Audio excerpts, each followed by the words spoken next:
Dragi prijatelji, dobrodošli u još jednu epizodu Zločina i senke. Danas ćemo pričati o jednom događaju koji je svojevremeno potresao ne samo grad u kome se desio, nego, slobodno mogu reći, kompletnu tadašnju socijalističku i federativnu republiku Jugoslaviju. Naime, u gradu Čelika, 14. februara 1972. godine, na jednom starom pravoslavnom groblju, pronađeno je telo jednog 10-godišnjeg dečaka. I to je bio šok za celu Zenicu. Svi su bili zaprepašćeni i dok su nagađali ko je mogao da uradi takvu monstruoznost, policija je radila svoj posao. I jedan od najosumnjičenijih koji je mogao da izvrši ovo delo bio je navodno izvesni Rajko iz Crne Gore. A ko je zapravo Rajko iz Crne Gore? Radilo se naime o Rajku Pavloviću, rođenom 1928. godine u okolini Bijelog Polja. Ovaj čovek je u svom mestu, koje je faktički prigradsko naselje Bijelog Polja, završio 4-godišnju školu. Tamo je učio neke zanate, koliko sam ja upoznat, učio je bravarski zanat, a kasnije voleo je da vozi kamione, zato što je jedan njegov komšija imao kamion i on je stalno pomagao nešto komšiji, vozuckao taj kamion i sa nekim takvim predznanjem o vožnji odlazi na odsluženje vojnog roka, to jest odlazi u JNA. Rajko je služio 2 godine vojni rok i ni manje ni više nego upravo u auto jedinici, zato što je rekao da zna da vozi. I sa uspehom je položio sve kategorije i na kraju je položio i za autobus. Po povratku iz vojske, Rajko je konkurisao u nekoj firmi kao vozač. I naravno, sa biroa su ga pozvali i rekli su mu da ima slobodno mesto, ali ne u Bijelom Polju, nego u Pljevljima, koje je udaljeno nekih 80 kilometara od Bijelog Polja. I naravno, za čoveka koji misli da se bavi šoferskim zanatom, kilometraža je najmanji problem. Rajko je sa oduševljenjem otišao put Pljevalja i javio se u firmu koja se zove Prevoz i postao je vozač te firme. To se upravo desilo 1950. godine. Rajko tada ima 22 godine. Bio je najsrećniji čovek na svetu. Ubrzo posle toga, kada je položio državni ispit, postao je i vozač autobusa. I to na relaciji Pljevlja-Užice. Bio je srećan zato što često ide za Srbiju svakog dana, a upravo 3 rođene sestre su mu bile udate u to vreme u Srbiji. Imao ih je i u Priboju i u Prijepolju, a bogami i u samom Užicu. Slobodno mogu reći da tada u tom periodu Socijalističke federativne republike Jugoslavije vozač autobusa je smatran malte ne kao da je pilot ili astronaut. Tako su ga ljudi doživljavali. I devojke su bile onako vrlo zainteresovane za vozače. A Rajko je važio ne samo za dobrog šofera, nego i za lepog čoveka. I u njega se upravo zagledala jedna Dara iz Užica. To je bila jedna devojka iz ugledne porodice Nikolića, koji su važili i za bogate i za ugledne ljude u samom Užicu. I Dara je počela da se zabavlja, onako da se viđa sa Rajkom kada dolazi na te ture vožnje, do Užica, jer tamo je pravio pauzu, odmarao i sve ono kako ide, šetnja, pored Đetinje i tako dalje. I Rajko je njoj predložio brak i Dara je i pristala na to. Složila se i njena porodica. Međutim, njen brat Andra se nije slagao. Andra se raspitao ko je zapravo Rajko i neki šoferi iz Rakete koji su ga znali, rekli su: mi znamo Rajka onako iz viđenja i koliko smo čuli, on u Pljevljima ima malo stariju devojku sa kojom se zabavlja. Ni ona nešto, Bog zna, starija od njega, ali nekih 4-5 godina je starija i priča se da će da se uzmu. I kada je to čuo Darin brat Andra, on je pomislio da sada Rajko ne misli samo da laže moju sestru i da posle samo pukne bruka. On je to i rekao sestri, međutim, sestra je rekla, znaš šta, bato, ja sam već u drugom stanju i ja odlazim s njim za Pljevlja, pa šta bude, bude. I tako se i desilo. Rajko je oženio Daru i ona je ubrzo posle toga postala gospođa Pavlović. Iznajmili su stan u centru Pljevalja i te 1951. godine rađa mu se sin. Toliko je bio srećan da mu je dao ime Milenko. On je Milenka obožavao. I sve je to nekako funkcionisalo lepo, delovali su kao srećna porodica. On je govorio svojoj supruzi da će joj pronaći posao u fabrici ženske trikotaže koja se upravo planirala da se otvori u Pljevljima i baš u tom periodu kada je sve izgledalo idilično, iznenada i na prosto misteriozan način Dara umire. To je bio početak 1953. godine, negde krajem aprila, a nekoliko dana posle toga, nekih 10-ak dana, došli su njen brat i jedan dalji rođak, išli su nešto za Titograd i svratili su do Pljevalja da obiđu svoju sestru i zeta. I na opšte zaprepašćenje saznaje od svog zeta Rajka da mu je umrla rođena sestra. Kaže, Bog s tobom, mislim, Rajko, pa kako mi nisi javio da mi je umrla rođena sestra? Kako si to mogao da uradiš? I bio je strašno ljut. Andra je sumnjao da je Rajko na neki način možda ubio njegovu sestru i iz nekog razloga, eto, pokušao je da to ostane sakriveno, plašio se da možda ako dođe porodica da će tražiti neku obdukciju i šta ja znam, ali morate shvatiti, još uvek je znači 1953. godina, još uvek se osjeća ona beda posle rata i lekari su bili malte ne retki kao vanzemaljci. I sada one obdukcije, da li to da ide za Titograd, da li to da ide za Beograd, to je bilo toliko komplikovano, niko nije pokretao ta pitanja i ostalo je to da je Dara preminula, Rajko Pavlović postaje samohrani otac i ubrzo posle toga, kada je Milenko imao 1,5 godinu te 1953. godine, negde u avgustu mesecu, Rajko dovodi Višnju Pavlović. Višnja Pavlović je žena koja je rođena 1924. godine, tu u jednom selu u okolini Pljevalja. Imala je roditelje, imala je neke sestre koje su se poudavale i roditelji su njoj odmah u miraz dali i neku veliku šumu. I Rajko se posle hvalio kako je uzeo dobru mirađiku jer je dobio veliku šumu. Višnja je bila starija od Rajka pune 4 godine. I sada jednom prilikom kada je Andra iz Užica došao da obiđe svog sestrića i kada je upoznao Višnju, ta žena mu je nekako delovala jako čudno i strašno. I kada je još čuo da je ona tu iz okoline Pljevalja i da je starija 4 godine od Rajka, odmah je povezao onu priču koju je slušao od nekih vozača ranije, da je Rajko imao neku devojku koja je starija od njega. I još više je počeo da sumnja u misterioznu smrt svoje pokojne sestre Dare. Međutim, nikakvih dokaza nije imao za to, a i primetio je da Višnja prosto obožava njegovog sestrića. Višnja se toliko posvetila čuvanju malog Milenka da prosto druge žene nisu mogle da veruju. One su govorile, eto ja sam imala maćehu, čuvala me je maćeha, ali je znala da me izudara. Jednom mi je čak povredila i oko. A vidi kako Višnja čuva Milenka. Ona je stvarno majka za primjer i da joj Bog da da rodi bar 5 dece Rajku.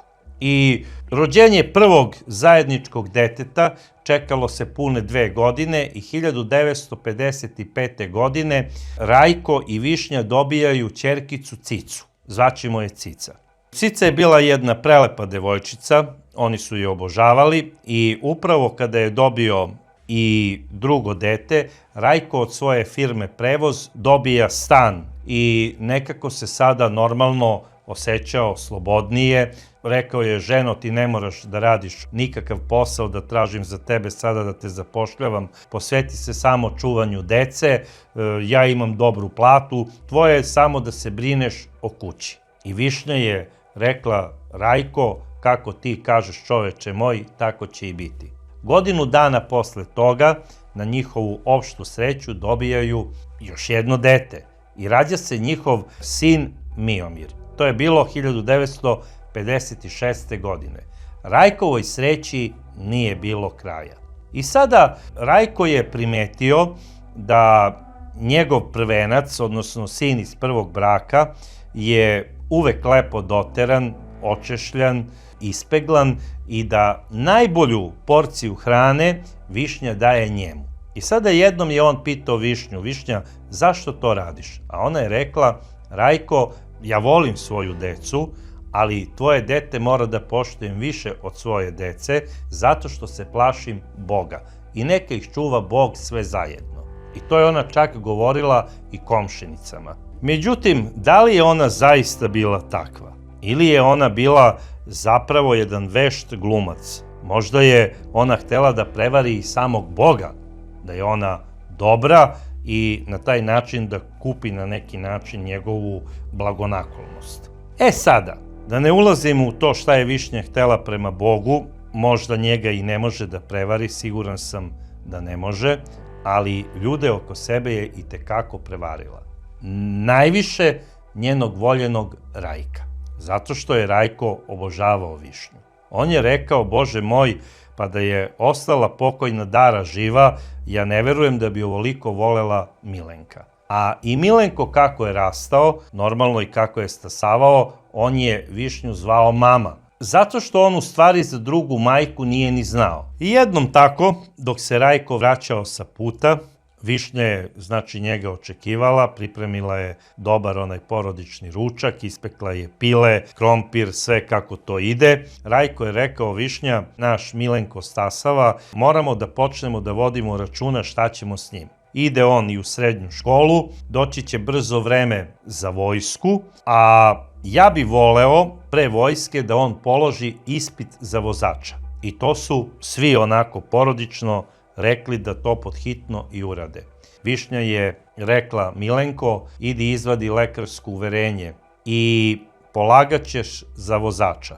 I Milenko je položio sve moguće kategorije. Posle toga odlazi na služenje vojnog roka, odslužio je vojsku i po povratku iz vojske njegov otac razmišlja da ga zaposli i odlučio je da to bude upravo u firmi Prevoz. I on je počeo da radi u toj firmi po ugovoru. Morao je da radi neko vreme po ugovoru, pa da položi državni ispit i posle državnog ispita postaje radnik firme. I naravno nije mogao odmah da vozi autobus, nego je morao par godina da vozi kamion. I on je u Prevozu bio dodeljen nekim iskusnijim vozačima.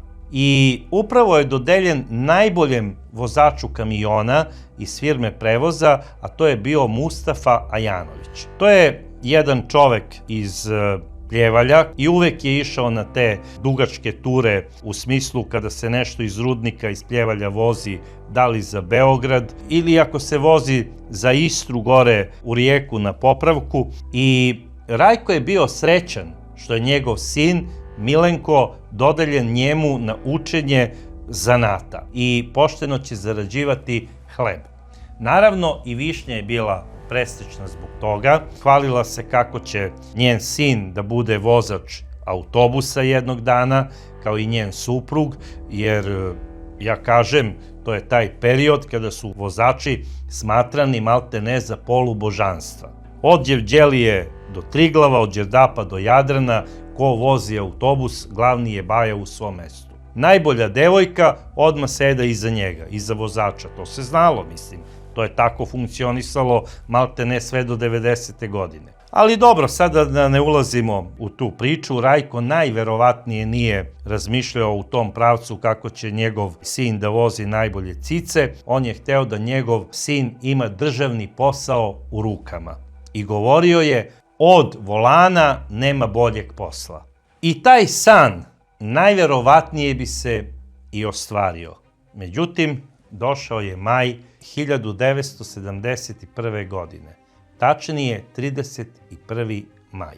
Milenko Pavlović, tada 20-godišnjak i dalje pripravnik u šoferskom poslu, kreće sa svojim učiteljem Mustafom na put za Titograd. Trebali su da idu po neki agregat i da ga dovezu u Pljevlje. Krenuli su put Titograda i čim su prošli Kolašin, prvo je počela odmah da pada neka kiša, ušli su u kanjon Morače, a za mnoge koji ne znaju, kanjon Morače važi za jednu od najopasnijih magistrala u bivšoj SFRJ. Malte ne da nema kilometra te magistrale, da nije poprskana krvlju vozača koji su tu nesrećno poginuli. To je zaista, svi koji su išli tom magistralom, oni znaju o čemu pričam. Jedna vrlo opasna deonica i mora da se vozi krajnje oprezno. I ja ne sumnjam da je tog dana iskusni Mustafa vozio oprezno, on je išao svojom trasom u pravcu Titograda i baš preko puta manastira Morača u mestu Platije u susret im je isto išao veliki kamion. Normalna situacija, ništa neobično. Mustafa je poštovao brzinu kretanja na putu, on je pravi profesionalac, nikada nije pio alkohol, držao je čvrsto svoj volan u rukama. I upravo tu u Platijama, u blizini manastira Morača, iznenada kamion koji je išao u susret, faktički ga već zaobilazi, ali pošto je vozio duplu prikolicu, u tom trenutku se desilo da je dupla prikolica pukla i ona se isprečila kamionu koji je išao iz suprotnog pravca. I kamion je udario u tu prikolicu. Mustafa, iako je bio na levoj strani, iako je maltene glavni udar bio kod njega, ostao je maltene neogreban. Ali njegov suvozač, koji u tom trenutku bio zadremao, doživeo je nesreću. Milenko Pavlović je na licu mesta poginuo. Naime, imao je prelom vrata od siline udarca. Odmah je došla policija iz Titograda, počeo je da se radi uviđaj, to se desilo negde oko 12 časova i 30 minuta. Došli su saobraćajni veštaci da izveštače šta se zapravo desilo sa prikolicom. Odmah posle toga je javljeno i u Pljevljima u direkciji firme Prevoz šta se desilo. Uviđaj je trajao sve do 19 časova, a negde oko 18 časova došao je i Rajko Pavlović. On je tada saznao da je njegov sin poginuo na samom licu mesta, da drugo neko lice nije uopšte povređeno u toj saobraćajnoj nesreći, da Mustafa Janović nije uopšte kriv, tako kaže policija, a i vozači koji su vozili kamion iz suprotnog pravca nisu krivi. Zapravo, bila su dvojica, vozač i suvozač. Rajko Pavlović tada u tom trenutku nije znao ko je vozač, ko je suvozač. On je samo prišao Mustafi, rekao je: Mustafa, kako se osjećaš, da li si i ti povređen? Plakao je naravno za svojim sinom. Mustafa je rekao da se on osjeća jako loše zato što mu je poginuo suvozač. Ispričao je kako se tačno desilo, otprilike isto ono što je Rajko čuo i od policije i od veštaka. Prišao je tada vozačima kamiona zeničke firme, Zenica Trans, i pružio im je ruku i rekao je: ljudi, poginuo je moj sin, vi niste krivi, imate moj oprost. I ja sam vozač, jedemo isti hleb. Okrenuo se i nastavio je da plače. Vozači koji su bili najverovatnije još uvek pod uticajem šoka, pričamo o vozačima iz Zenice, najverovatnije da nisu ni shvatili u tom trenutku šta je Rajko Pavlović hteo time da kaže. I taj 31. maj ostaće upamćen po saobraćajnoj nezgodi gde je poginuo jedan mladić u jednoj, kako su veštaci rekli, prosto nezamislivoj saobraćajnoj nesreći, desi se jednom u milion slučajeva, ali eto, dešava se i takva saobraćajna nesreća u kojoj, znači, pogine neko lice, a ni jedan ni drugi vozač kamiona apsolutno nisu krivi. I Rajko Pavlović je prihvatio u tom trenutku, bar su tako to svi doživjeli, svoju sudbinu, onakva kakva jeste, gorka, surova i opasna. Svog prvenca je odvezao za Pljevlje. Tamo je organizovao sahranu posle nekoliko dana, bila je to ogromna sahrana.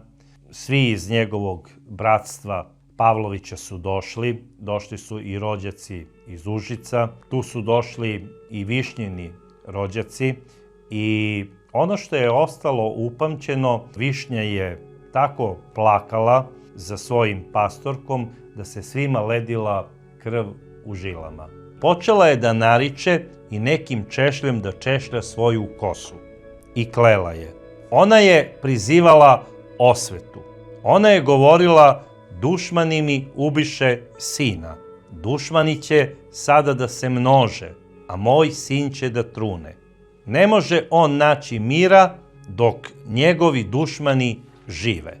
I muške glave su sve gledale u Rajka. Rajko je delovao u tom trenutku kao čovek koji pati i koji ne razmišlja o krvnoj osveti. Zato što se tako nije ni pripremio kako se pripremaju ljudi iz tog kraja kada planiraju krvnu osvetu. On je na sahranu svoga sina došao u crnini, a ne u beloj košulji, i samim tim hteo je da stavi celom bratstvu do znanja da on nema nameru ni za šta da se sveti.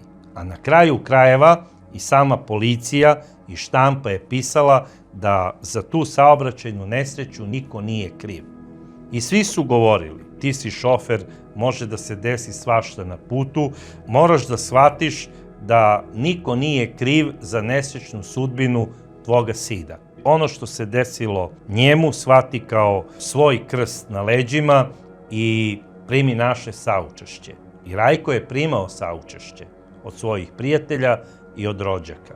Međutim, od Mustafe Ajanovića nije hteo da primi saučešće. On je rekao: ne prilazi mojoj porodici, jer dušmanin mi ne treba u blizini moje porodice, niti u blizini moje kuće. Mustafa je ovo doživeo kao veliki šok i kao veliku pretnju. E sada, zašto je odjednom Rajko počeo da sumnjiči Mustafu? Šta se to dešavalo u njegovoj glavi? Mustafa je zbog ovoga što mu je Rajko rekao mesec dana bio na bolovanju. Toliko je bio potrešen da je morao da prima i injekcije za smirenje. I mnogi iz policije u Pljevljima izdali su maltene upozorenje Mustafi da vodi računa kada se sreće sa Rajkom, jer možda Rajko ima nameru da mu se osveti. A oni koji su dobro poznavali Rajka govorili su Mustafi da vodi računa. On je iz vrlo tradicionalne porodice sa starim tim načinom razmišljanja, imaju tu osobinu da vraćaju dug u krvi i na kraju krajeva Rajko ima i pištolj sa uredno izdatom dozvolom. E sada, svi su mislili da je Rajko ovo što je uputio Mustafi ipak rekao ne iz neke namere za osvetom, nego onako skrhan od bola, u afektu ili ko zna već kako nije prihvatio njegovo, znači, saučešće, i mislili su da će sve da se završi na tome. I zaista, Rajko nije pokazivao nikakvu mržnju prema Mustafi, ali kad god je video Mustafu, gledao je da pređe na drugu stranu ulice, nisu se sretali, Mustafa je to prihvatio kao nešto Rajkovo i počeo je i onda izbegava Rajka. Čak i kada su išli u vezi istog suđenja, u vezi ove saobraćajne nesreće za Titograd, različitim prevozom su išli do Titograda i izbegavali su susrete. E sada, tu se Rajko strašno razočarao prvo u islednike. Zašto vozače iz Tuzle nisu proglasili krivim? tu je stradao moj sin, kako može da se desi da niko ne odgovara.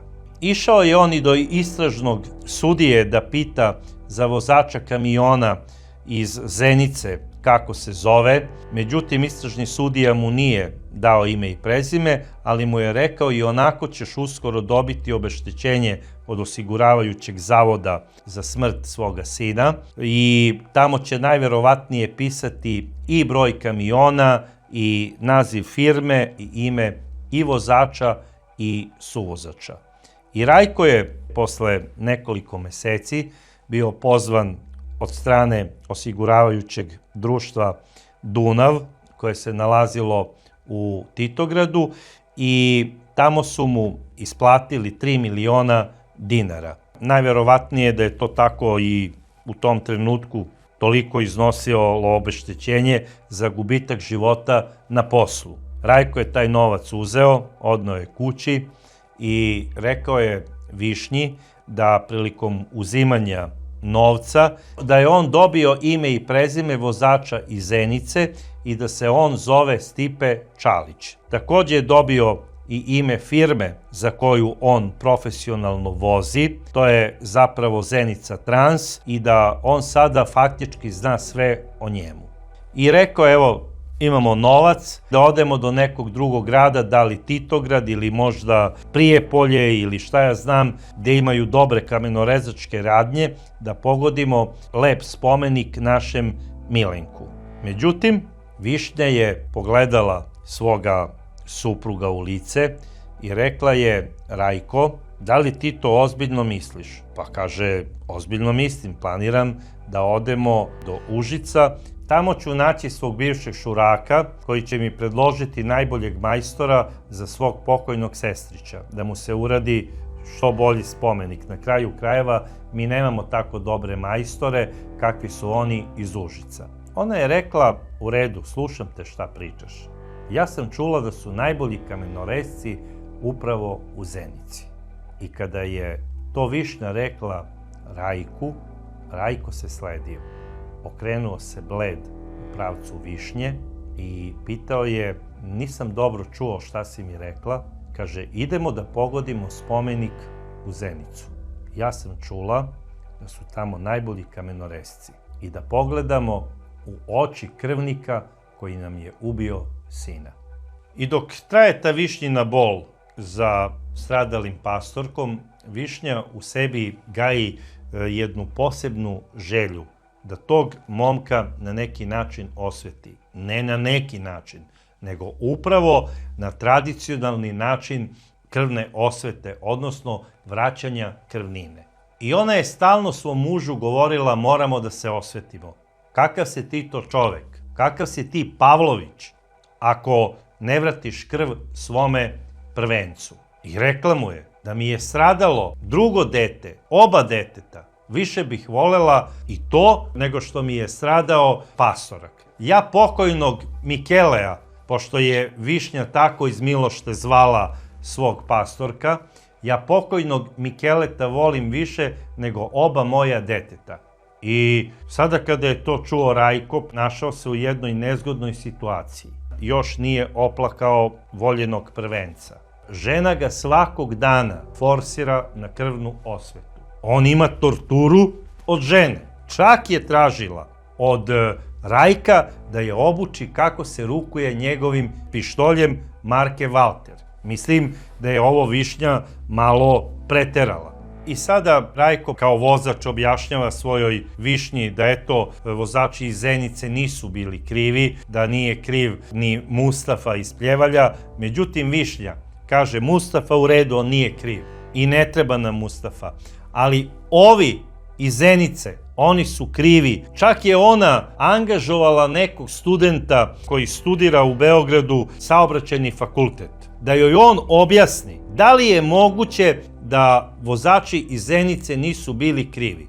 I ko student, on je rekao, pa nije moguće. Najverovatnije da ih je ta prikolica koja je imala veće opterećenje vukla ka sredini i oni su trebali da stanu na neko odmaralište, da prijave da nešto nije u redu sa njihovim kamionom i trebala je da dođe ekipa iz Zenice i najverovatnije ne bi došlo do toga. I kada je ona to čula, ona je još više napala na Rajka. Eto, kriv je Stipe kao vozač, jer on nije hteo da izgubi dnevnicu, on je vozio po sredini puta i kad su naišli ovi naši iz pravca Kolašina, nisu mogli da izbegnu tu priču i zato je došlo do tragedije i zato je poginuo naš Mikele. I sada, da li pod uticajem žene, u smislu da ga je ona ubedila u tehničku neispravnost zaista ovih vozača iz Zenice, na kraju krajeva i veštaci su rekli da je prikolica pukla zbog kvara, ali da vozači nisu krivi.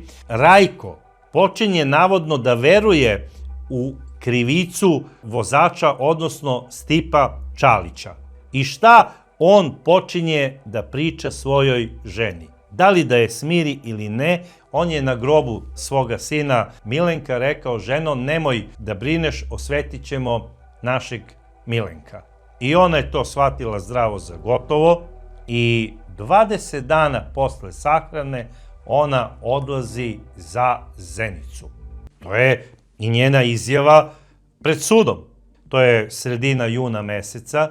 Operativno radi na terenu da sazna gde radi Stipe Čalić, gde se nalazi njegova firma, gde je to naselje Ravno, gde je ulica u kojoj on živi, koga on ima od familije i koga najviše voli.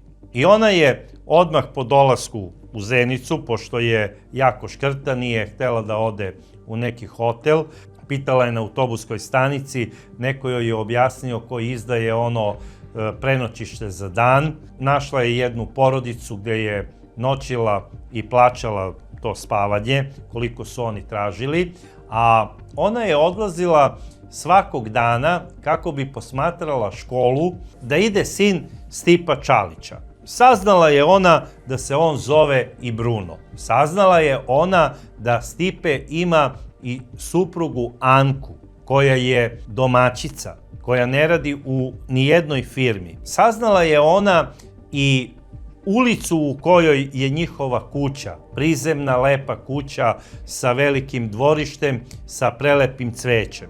Saznala je da je ta kuća između broja 72 i broja 78.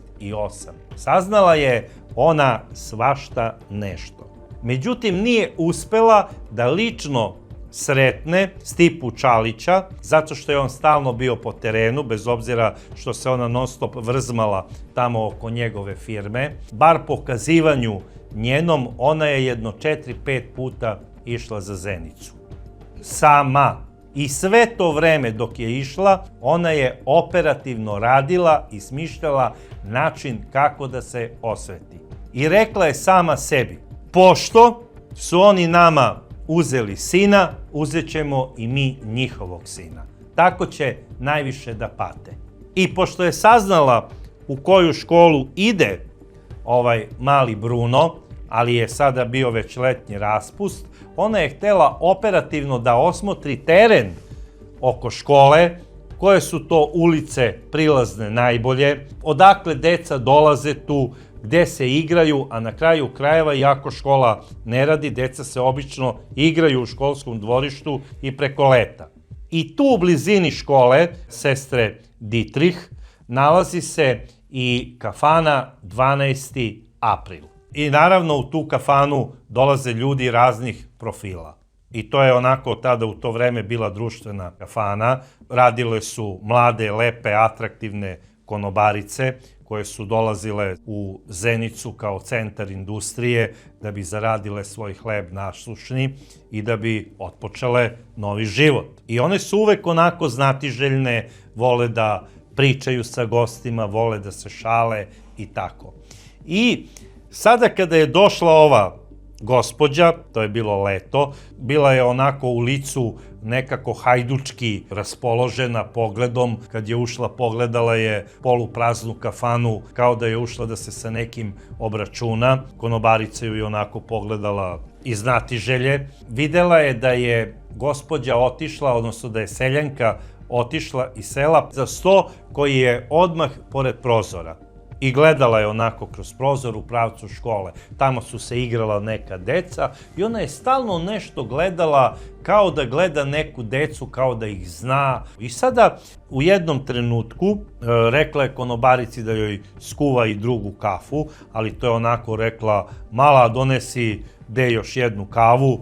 Videla je konobarica da ova priča čudnim akcentom. Odmah je prepoznala da je u pitanju severni deo Crne Gore, a inače konobarica je iz Travnika. Ono što je interesantno, uzela je ova žeton kako bi pozvala nekog i najverovatnije je zvala svog supruga i rekla je: neću stići kući večeras jer nisam našla rođake, ostaću da prespavam u Zenici. I naravno, to se čulo u celoj kafani, zato što te žene koje dođu malo iz ruralnih oblasti, one kada pričaju telefonom, one malo glasnije pričaju. I naravno, konobarica je to sve snimila, zapamtila je ovu neobičnu ženu u crnom i prošlo je mesec dana, ova žena se opet pojavila. I konobarica ju je opet registrovala. Sada je zapamtila da je ovog puta došla i da je izvukla iz svoje torbe, odnosno iz cegera, neki smotuljak od novina, iz koga je izvadila jednu lepinju sa viršlama. I onda je ona to tako jela, naručila je da joj ova skuva duplu kafu, opet je gledala u pravcu škole, a posle nepunih mesec i po dana, u kafani 12. april, opet se pojavljuje Višnja Pavlović. Zove opet telefonom i kaže: čoveče, bila sam do firme za izradu spomenika, bit će onako kako smo se dogovorili. I sada razgovor je završen, ista žena je tu, isto se ponaša, opet gleda tamo decu kako se igraju u školskom dvorištu, bez obzira što je još uvek letnji raspust. Deca dolaze, igraju se, odlazi predveče da spava, ujutru dođe, popije kafu i ode i nema je neko izvesno vreme i posle mesec dana ili posle 2 nedelje opet se pojavi. Sada, šta je Višnja Pavlović za sve to vreme radila? Ona je obišla, znači, ceo kraj, celo naselje Ravno, znači to je predgrađe Zenice, gde je kuća Stipe Čalića. Saznala je da njegov sin Bruno ima 10 godina, da treba ove jeseni da krene u 4. razred osnovne škole. Saznala je da je najbolji đak u svojoj generaciji. Saznala je da ide u školu u 2 smene. Saznala je i da majka Anka ne radi nigde, da oko 6 sati uvek uveče čeka svoga sinčića da se vrati u kuću. I na kakvu ideju je sada došla ova žena? Najverovatnije da je već iskonstruisala plan osvete i kada se vratila sada kod svog supruga, ona ga nagovara da septembra meseca dođu najverovatnije sa idejom ili da ubiju malog Bruna ili da ubiju Stipu Čalića. Ona mu sada prvi put predlaže da idu za Zenicu, zajedno. Rajko se prvo nećkao, te hoće, te neće i na kraju je morao da posluša svoju Višnju. Oni su došli za Zenicu, ona ga odvodi odmah tamo gde će da prenoće, poznaje ga sa svojom prijateljicom gde je noćila nekoliko puta, kaže da će da prenoći sa svojim čovekom jer moraju da završe neke poslove u gradu i sutra dan ga odvodi do firme Zenica Trans. Tamo je Rajko, po svom kazivanju, otišao da pita kada radi Stipe Čalić, kako bi ga video jer su oni navodno drugovi iz armije. Portir je rekao da je on na putu, da se neće vratiti nekoliko dana i da dođe neki drugi put. Šta je Rajko imao na umu?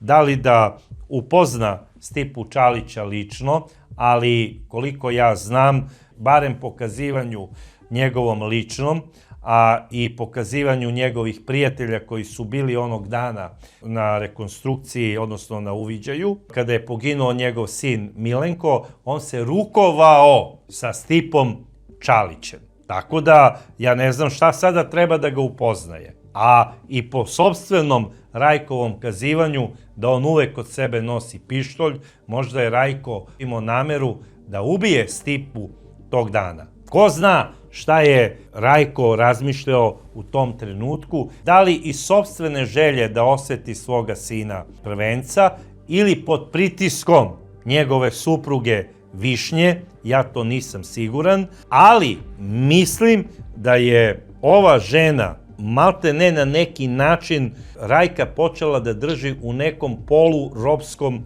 položaju, jer ona je bila veliki manipulator. Ja sam ubeđen da koliko god da je Rajko bio pristalica tradicionalne vrednosti Crne Gore, pa na kraju krajeva i tog običajnog prava o vraćanju krvnine, ubeđen sam da nije bilo njegove supruge Višnje, njemu ni na kraj pameti ne bi palo da se sveti za smrt njegovog prvenca koji je poginuo u saobraćajnoj nesreći. I ko zna šta je sve Višnja radila i kakvim se manipulacijama bavila. Ona je, ja verujem, bavila se i vaginalnom manipulacijom nad svojim suprugom. Ona je sigurno rekla, dok sam u žalosti, a bit ću sve u žalosti dok se ne osvetimo, nema seksa uopšte sa mnom, jer to je, eto tako, po mom shvatanju. Ja sam ubeđen da je Višnja tada dok su bili u Zenici i dok su čekali da se pojavi od nekud Stipe Čalić, da je ona priželjkivala da vidi ubistvo, jer je zapravo ona bila taj kriminalni koji je pokrenuo tu ideju o krvnoj osveti. Sada, što je to Rajko prihvatio, to je njegov problem. Možda je on manipulisan i na neke druge načine. Jer žene u Crnoj Gori i u nekim drugim delovima znaju to da pričaju svojim muževima. U smislu, svi ti se smeju iza leđa zato što nemaš hrabrosti da osvetiš sina. Vratili su se oni za Crnu Goru, međutim, ubrzo posle 2 meseca, Višnja je naterala Rajka da dođu ponovo, odnosno da krenu ponovo put Zenice.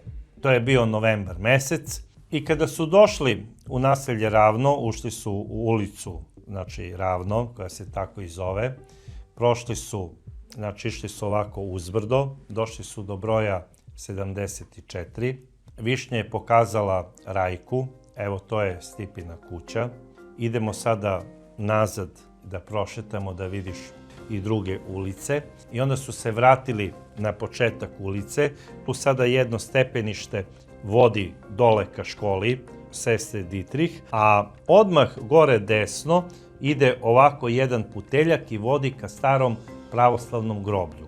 I tamo je odmah i neka šumica. I sada je tu Višnja rekla, Rajko, idi ti gore do groblja, tamo me ti čekaj, a ja idem u kuću da vidim da li je tamo Stipe.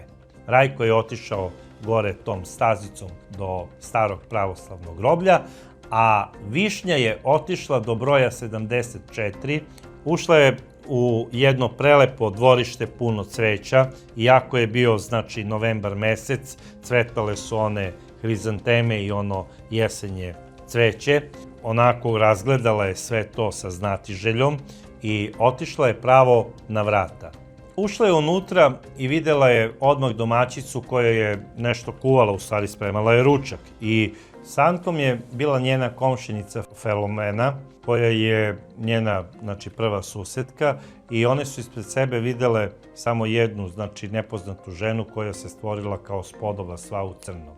Rekla je dobar dan, one su joj uzvratile, domaćica Anka je pitala šta treba, ona je rekla da je došla da pita da li neko u blizini izdaje stan i da li možda Anka želi da izda stan njenom sinu koji treba da počne da ide u Zenici u školu. I rekla je da ima 15 godina. Međutim, Anka je rekla da ona ne izdaje ni jednu sobu jer nema slobodnih soba i da ne može da joj pomogne na nijedan način u smislu izdavanja stana i očekivala je da će ova gospođa nakon toga da ode iz njene kuće. Međutim, ova ne.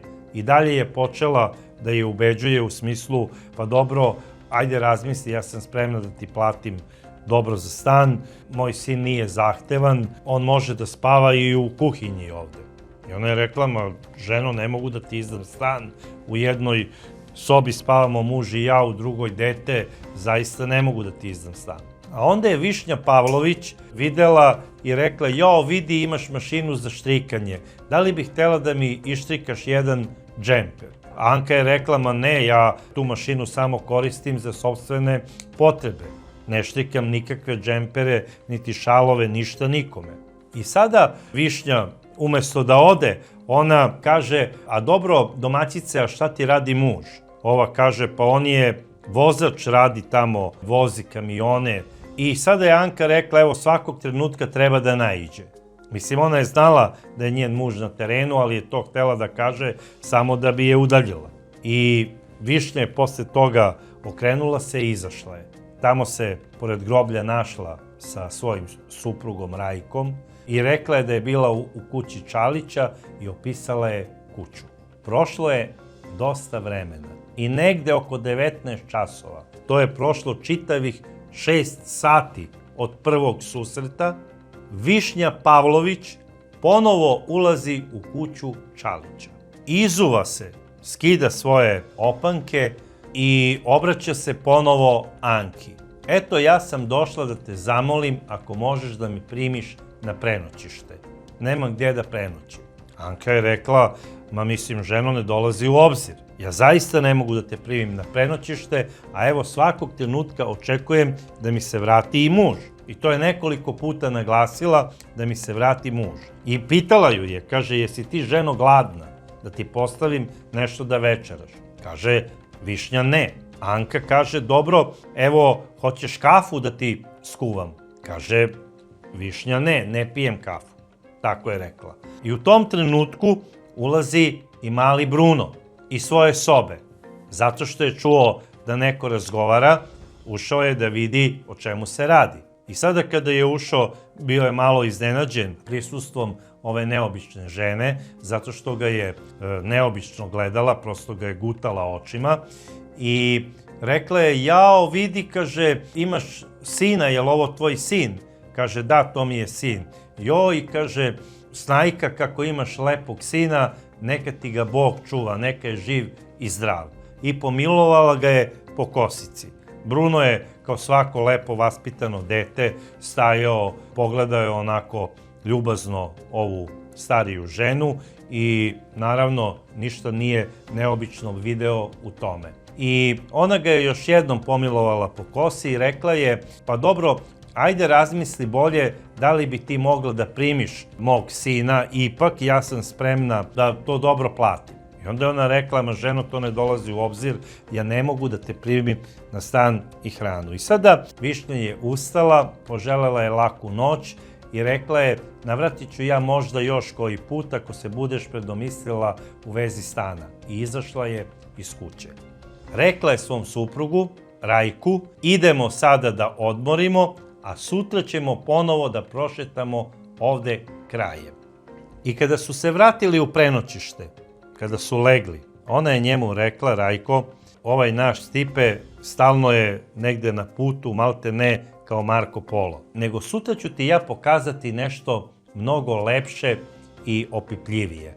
Rajko prvo nije znao o čemu se radi, ali sutradan, kada je stvarno novi dan i kada su oni otišli opet na kafenisanje u kafanu 12. april, kada su popili kafu i kiselu vodu, odlaze u obilazak kraja, tamo oko Čalićeve kuće i u jednom trenutku naišao je dečak sa cegerom, krenuo je do prodavnice. I tu ga je Višnja zaustavila. Kaže, jao Bruno, sine, kako si? I onda ga je pomilovala po kosici, rekla, vidi kako lepo dete, Rajko. I Rajko je rekao, da, to je predivno lepo dete. I dok je mali odlazio, nasmešio se i otišao je ka prodavnici, ona je pogledala Rajka u oči, onako značajno, i maltene to je bio zmijski pogled i rekla je: crni Rajko, znaš li da je ovo sin našeg dušmanina? I Rajko je tada prebledeo. Shvatio je u stvari višnjinu nameru, šta je to lepše i opipljivije. I samo je onako slegao ramenima i rekao: ne, kao ja to ne mogu da uradim. I posle tog upoznavanja oni su odmah krenuli put Crne Gore, za Prevlje. Rajko je jedva dočekao da dođu u stan. Te noći nije mogao da spava. On je cele noći ležao i po sopstvenom kasnije kazivanju drhtao i buncao. Probudio se onako iz nekog polusna i rekao je svojoj supruzi Višnji: Višnja, ja to ne mogu da uradim, znam šta si naumila, ali ajde da smislimo priču kako to da izvedemo, mogu da nađem čoveka koji može za pare da uradi sve. Pogledala ga je značajno i rekla je: da li je to čovek od poverenja?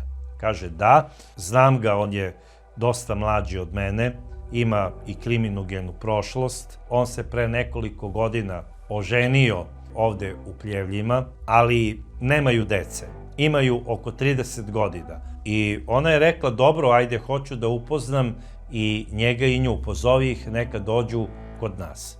I šta se sada dešava?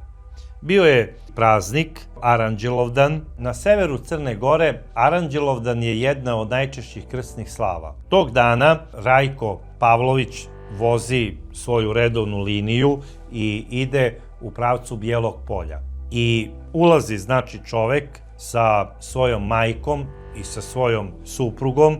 One sedaju na slobodno mesto, a ovaj mlađi čovek seda pored vozača, pozdravlja se sa njime i kaže: zdravo, brate, kako si, šta radiš, nismo se baš dugo videli. I onda i sam Rajko je iznenađen, kaže: vidi, sam te Bog poslao, gde ideš? Idem kod rođaka na slavu i baš super što ti voziš ovih 80 km, bar da se ispričam sa tobom tamo do Zavičaja. A ko je u stvari bio taj mladi čovek? Taj mladi čovek je upravo bio onaj o kome je Rajko pričao svojoj supruzi Višnji. Njegovo ime je Dragomir Dragi Bajčeta. Neki su ga zvali Dragan, ali pravo ime mu je Dragomir Bajčeta. On je rođen 1941. godine u okolini Bijelog Polja.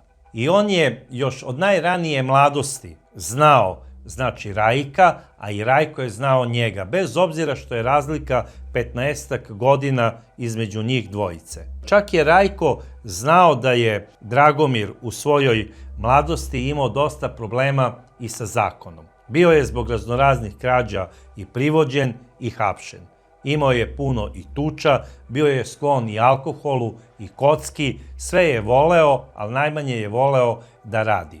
I sada dok su oni tako putovali, njegova supruga je ukapirala da se oni dobro znaju i Rajko je u toj vožnji nekoliko puta Dragomiru naglasio: dragi, ajde kada prođu ove slave i slavlja, dođi sa svojom suprugom kod mene i kod moje supruge Višnje, da se upoznate, da sedimo, da igramo karte i da se družimo. Na kraju krajeva mi smo maltene iz istog sela. I još mu je rekao: čuo sam da radiš težak posao. Nemoj da misliš da ja nemam dobre veze. Možda mogu da ti nađem bolji posao. Mnogo lakši i mnogo plaćeniji. I kada je ovaj to čuo, rekao je: pa dobro, mislim, stvarno zbog toga ću ti se javiti sigurno, jer evo ovamo gde radim u ovoj firmi za puteve, stvarno je posao težak, puca mi kičma svakog dana. Satrše me avetinje, a evo sad baš pravimo novi put od Mojkovca ka Žabljaku. I možete da zamislite tu sreću za Dragomira, koji onako ne voli da radi, a sada mu neko, nudi bolji posao, plaćeniji i mnogo lakši.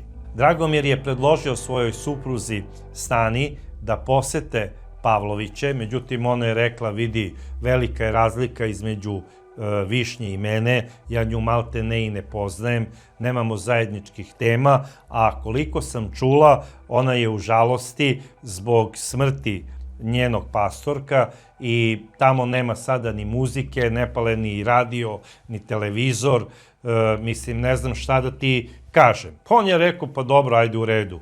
I prolazilo je vreme, prošlo je skoro mesec dana i negde pred Novu godinu u Draganov i Stanin stan dolaze ni manje ni više nego Višnja i njen sin Miomir.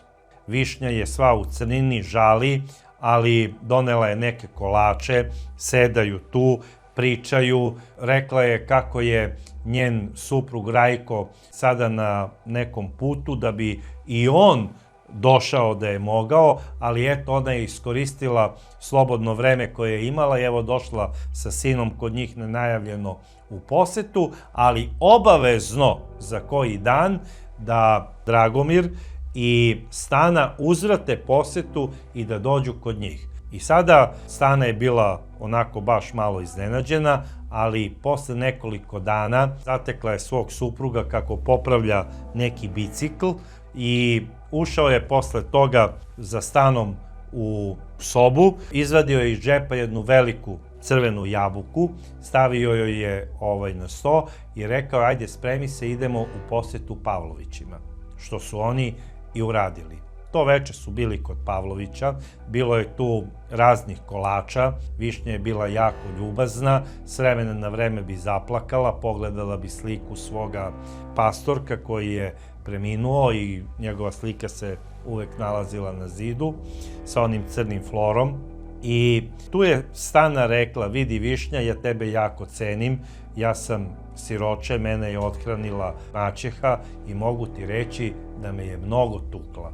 Ti koliko si volela svog Milenka, ja ti se prosto divim, ti si prava majka, majka hrabrost. I onda je Višnja počela još više da plače i rekla je, vidi Stano, veruj mi, da mi je umrlo neko od ovo dvoje dece ili čak oboje, lakše bi mi to bilo nego što mi je otišao moj Mikele. Ubiše ga dušmani. Stana je bila onako sva zbunjena, zgrčila je malo ramena, oćutala je i otišli su. I prilikom odlaska Stana je rekla, pa dobro Dragomire, zar nije Milenko poginuo u saobraćajnoj nesreći? Ma kaže, jeste, ali oni to nikako ne mogu da prihvate, mnogo pate, eto ja ne znam, mislim stvarno ih žalim, prosto ne mogu da kažem ni jednu reč utehe Rajku. Kad god se vidimo, on mi stalno priča o pokojnom sinu.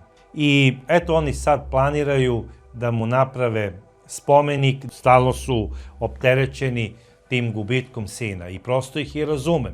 Stana je rekla, jadni ljudi, posle toga Višnja ih je još nekoliko puta zvala da dođu, kad god sretne Stanu, Stana se pravdala, jao, stvarno ne mogu, a evo i suprug radi non stop, ide na te poslove, rano ustajemo, dok dođe, dok se odmori, nemamo vremena jer radimo i subotu, i on i ja, svaki dinar nam je potreban, mi smo podstanari i eto nikako da skrpimo kraj s krajem. Stana je imala nepunih 30 godina, ali skoro 15 godina radnog staža. Odmah posle 8. razreda ova mlada devojka se odmah zaposlila i štedela je svaki dinar. I kada je počela da priča da oni jedva krpe kraj s krajem, a Dragomirova plata je isto mala, teško radi, nekada zna da popije sa društvom u kafani, pa i ne donese platu, tako da na njegove pare i ne može da računa. I sada Višnja u tom trenutku, znate šta kaže Stani? Stano, ja sam nešto razmišljala. Ti i Dragomir ste mladi ljudi. Vi treba da stvarate i porodicu i da da Bog da imate i decu. I imat ćete. Ja sam razgovarala sa mojim Rajkom, pošto planiramo da odmah posle njegove penzije, a on je podneo zahtev za penziju, da odemo u njegovo rodno selo, za Bijelo Polje.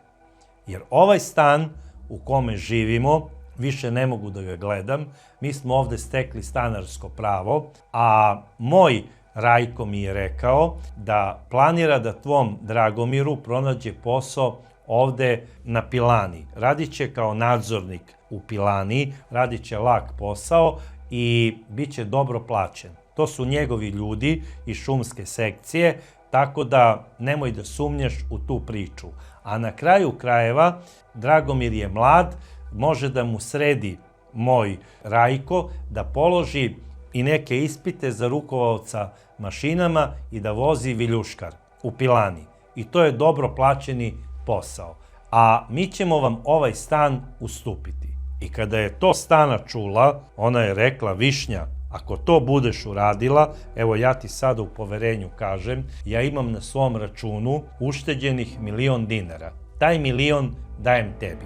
Zato što nam ustupate stan, jer ja ne mogu ni da zamislim da imamo stanarsko pravo u ovom stanu. Kaže, nemoj da brineš, to ti je zagarantovano. Mi u ovom stanu ne možemo da živimo jer uspomena na Mikelija nas ubi. Čak smo išli da razgledamo tamo i njegovu porodičnu grobnu parcelu, gde ćemo najverovatnije da preselimo i Mikelija, da bude pored nas. Stana je tu ostala bez reči, ona je jedva dočekala da ode kući, da se njen Dragan vrati s posla i to je i uradila. Ispričala je i tada je prvi put svom suprugu Dragomiru i rekla da ima ušteđevinu od 1.000.000 dinara, jer ona je to i krila od njega, zato što je se plašila da bi on možda tražio taj novac od nje.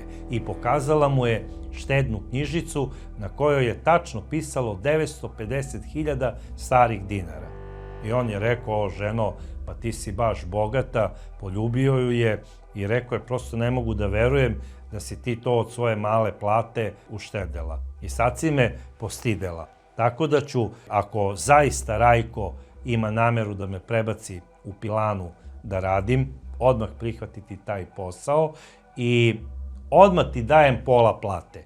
Ako je moja plata zaista duplo veća kao što ti kažeš da će biti, pola plate dobijaš odmah čim je primim. A ovu drugu polovinu rasporedit ću za hranu i možda za neko pivo u kafani.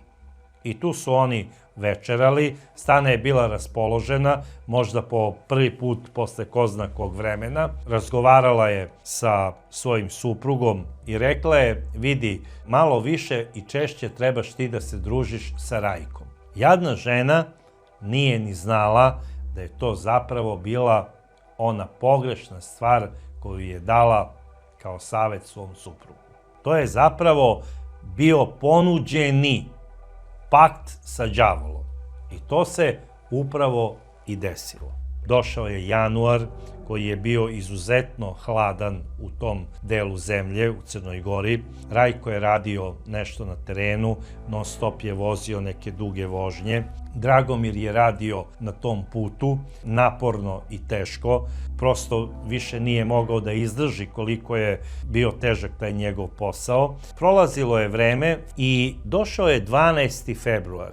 Zašto 12. februar? 12. februara 72. godine su one glavne zimske zadušnice kod pravoslavnog stanovništva. I tog dana Rajko je pozvao Dragomira da sa njim posete grob njegovog sina, a takve stvari se ne odbijaju.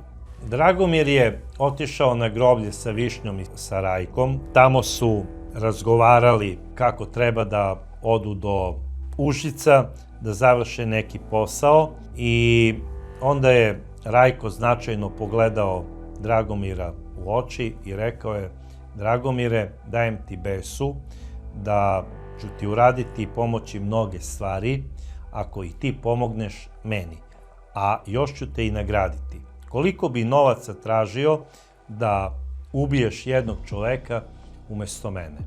Dragomir je rekao: pa ne mogu da tražim ništa jer nisam o tome ni razmišljao. Ja ne znam da li bi to prihvatio i ne mogu, o kome se čoveku radi. Ja ne mogu tako da ubijem čoveka koga i ne znam. Onda mu je Rajko rekao: vidi Dragomire, zaklinjem te ovde nad grobom moga sina, da mi pomogneš da ga osvetimo, treba da ubijemo njegovog dušmanina i za to ćeš dobiti nagradu od 500.000 dinara. I sada Dragomir je bio malo zbunjen, tu Višnja sada ulazi u razgovor, kaže vidi Dragomire, mi računamo na tebe, ti si mlad, jak si, ti možeš to da odradiš. I Dragomir je na kraju pristao, rekao je dobro, kako to treba da se uradi, kaže iz pištolja, evo daj mi besu ovde nad grobom moga sina, da ovo ostaje tajna, a moja žena i ja ti dajemo besu da o ovome niko neće znati, sem nas troje i četvrti naš pokojni sin. I onda je on rekao, pa dobro, ajde, posle groblja da svratimo negde u kafanu, kaže Višnja, kakva kafana, idemo na ručak kod nas kući. I Bajčeta je prihvatio. Otišli su kod njih u stan, seli su tamo je bila njihova ćerka Cica, Rajko ju je poslao po cigarete, sin nije bio tu i kada su ostali sami, rekao je Višnja, donesi mi iz ormana pištolj. Ona je donela pištolj koji je bio u futroli, Rajko je izvadio pištolj i pokazao ga Bajčeti. I rekao je, vidiš, iz ovog pištolja ćeš da ubiješ našeg dušmanina. U okvir ovog pištolja staje 8 metaka, ali ja ću ti dati dodatnu municiju da imaš kod sebe, daću ti i oružni list, ako te slučajno negde zaustavi policija, reći ćeš da si pošao po mom nagovoru u Zenicu da ga odneseš majstoru na popravku. Evo, ovde ti je i adresa majstora koji popravlja ove pištolje u Zenici, tako da nećeš imati nikakvih problema. I tu su napravili dogovor. Zapravo, doslovce, Rajko Pavlović je rekao Bajčeti sledeće reči. Ti i moja supruga sutra krećete za Zenicu. Tamo ćete biti u nedelju i ponedeljak. U ponedeljak bi trebalo da ubijete jedno dete. To je dete našeg dušmanina i ono se zove Bruno. Višnja će ti sve objasniti gde ide u školu, kada dolazi iz škole i na koje mesto treba da ga ubijete. Evo kapare od 50.000 dinara. Rajko mu je opet tu dao besu da ga on i žena nikada neće odati i da za ovo niko neće znati. Bajčeta odlazi svojoj kući, dolazi kasno, kaže svojoj supruzi Stani da se zadržao kod Pavlovića, da je ceo dan bio na groblju, da su posle toga otišli do njihovog stana, da su tamo ručali, pili, mezili. I kaže, ima jedan problem, sutra idem za Užice i najverovatnije se neću vratiti i u ponedeljak. I tu je Stana sada pukla, rekla je, pa dobro, ali danas si trebao da radiš, rekao si da si uzeo slobodan dan kako bi ispoštovao Pavlovića zbog zadušnice. Da li si ti normalan?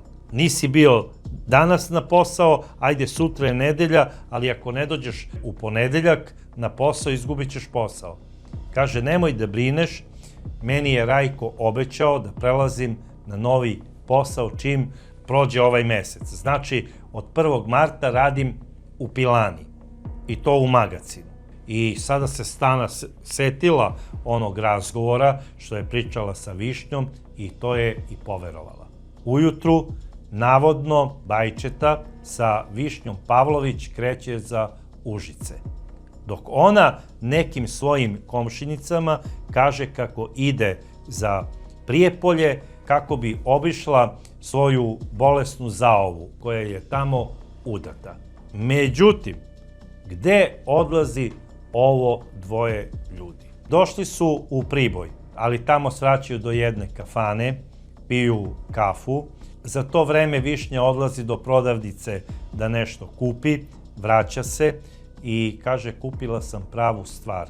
Nemoj ti da slušaš onog mog ludog muža, daj ti meni ovamo onaj pištolj, jer pištolj puca kao top. To će nas čuti cela Zenica i bit ćemo odmah uhapšeni. Bajčeta prvo nije znao o čemu se radi, ali dao je pištolj sa futrolom i sa municijom Višnji, ona je to stavila u svoju torbu, a pokazala mu je i veliki kuhinjski nož. I rekla je, zamisli, ovaj nož košta čitavo bogatstvo. 4.500 starih dinara. I onda mu je namignula, ali nisam ga platila. Kupila sam neku salamu, a njega sam ukrala. U Zenicu stižu kasno. I tamo su stigli kod istih ljudi gde je Višnja već ko zna koliko puta prenoćila. Bajčeta je primetio da se oni odlično poznaju, da je posebno bliska sa gazdaricom. Primetila je da je gazda malo luckast. Videla je da je Višnja odmah dala gazdarici 1000 dinara i rekla je ostaću koliko mislim da treba, da li 1 ili 2 dana, nebitno, evo ti 1000 dinara i nisi me videla. To je odlično čuo Bajčeta kada je ona rekla. Onda su oni tu sedeli neko vreme, Višnja nije mogla da izdrži i predložila mu je da ipak prošetaju. Prošetali su Zenicom do nekih određenih mesta, a rekla mu je sutra ujutru je ponedeljak, ustajemo rano, moramo se odmoriti i idemo pravo tamo gde treba. Samo me ti slušaj i ne brini.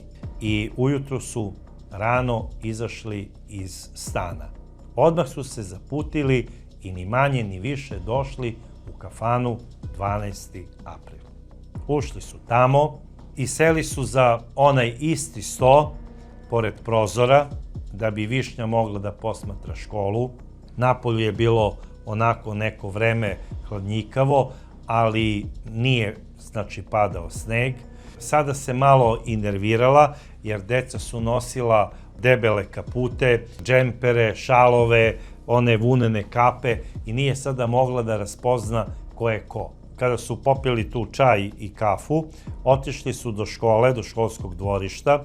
Kada je bio veliki odmor, Višnja je gledala iz blizine decu i rekla je nije ovde taj mali, on sigurno sada ide u drugu smenu. I otišli su da prošetaju do naselja Ravan, sa određene daljine su posmatrali ulaz i prilaz kući porodice Čalić i videli su kada je majka negde oko 1 sat ispratila malog Bruna u školu. I mali Bruno prolazi i ona je rekla, evo vidiš, to je taj mali. I rekla je, to je naša žrtva, naš dušmanin.